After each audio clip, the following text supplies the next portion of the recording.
आयुषी गुप्ता। नमस्कार, मैं हूं आपके साथ श्रुति श्रीवास्तव और इस वक्त की सबसे बड़ी खबर आपको बताते चलें कि गृह मंत्री अमित शाह का आज राजस्थान दौरा होने वाला है। बीजेपी कार्यकर्ताओं को संबोधित करेंगे, साथ ही लोकसभा चुनाव के मद्देनजर ये दौरा बहुत ही ज्यादा महत्वपूर्ण होने जा रहा है, क्योंकि जीत के लिए मंत्र फूकेंगे और साथ ही कार्यकर्ताओं को बड़ा टास्क दिया जाएगा। सीधे 9 लोकसभा सीटों को कवर करेंगे अमित शाह। बीकानेर, उदयपुर और जयपुर क्लस्टर के कार्यक्रम में होंगे शामिल। तो बड़ी खबर इस वक्त की बता रहे हैं आपको, आज गृह मंत्री अमित शाह का दौरा होने वाला है 9 लोकसभा सीटों को सीधे, जिसका असर पड़ेगा। जैसे कि उदयपुर दौरे के जरिए उदयपुर, चित्तौड़ और डूंगरपुर को साधने की कोशिश की जाएगी, तो वही बीकानेर दौरे से बीकानेर, गंगानगर और चूरू लोकसभा सीट पर नजर होगी। जबकि जयपुर दौरे के जरिए जयपुर ग्रामीण और दौसा सीट को साधने की पूरी तैयारी में आज गृह मंत्री अमित शाह राजस्थान के दौरे पर इसलिए आ रहे हैं। सीधे 9 लोकसभा सीटों को कवर करेंगे, क्योंकि पिछली बार चुनाव में अगर देखा जाए तो 25 की 25 सीटें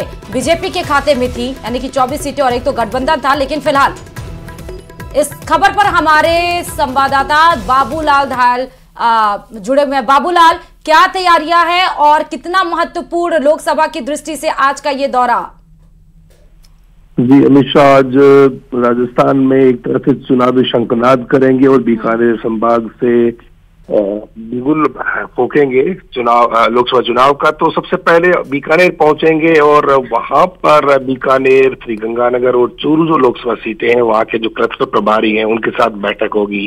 चुनाव प्रबंधन समिति की बैठक है और किस तरह की आबो हवा है और राम मंदिर की प्राण प्रतिष्ठा समारोह के बाद में किस तरह से माहौल बदला हुआ है, इसकी पूरी जानकारी लेंगे। किस तरह की मुश्किलें आ सकती है उस बारे में बात करेंगे और तमाम जो वहाँ के कार्यकर्ता हैं उनका यही आह्वान करेंगे कि उनको जी जान से जुट जाना है। पूरा देश बीजेपी को जिताना चाहता है, इसलिए आप भी अब इस काम में लग जाएं और पार्टी को जिताने में कोई कमी ना छोड़े। उसके बाद में अमित शाह उदयपुर पहुंचेंगे, जहां पर उदयपुर, डूंगरपुर, बांसवाड़ा और चित्तौड़गढ़ 2 लोकसभा की सीटें हैं, उसको लेकर मंथन करेंगे। वहां पर पार्टी के कार्यकर्ताओं और बूथ लेवल कार्यकर्ताओं का बड़ा सम्मेलन भी रखा गया है, जिसको वो संबोधित करेंगे। और शाम को वो जयपुर में आएंगे और प्रबुद्ध जनों को संबोधित करने का कार्यक्रम है। तो कल जिस तरह से महेंद्रजीत मालवीय की एंट्री कराई गई है बीजेपी में, उसके बाद में पार्टी के नेताओं और कार्यकर्ताओं को लगता है कि जिन जिन सीटों पर पार्टी मुश्किल में फंसी हुई थी, अब वहां के जो कद्दावर नेता हैं वो बीजेपी में आ रहे हैं और आने वाले दिनों में कई और बड़ी ज्वाइनिंग होने वाली है। तो ऐसे में बीजेपी यही समझ रही है कि उसके सामने 2024 में भी कोई ज्यादा चुनौती पेश नहीं कर पाएगी कांग्रेस पार्टी।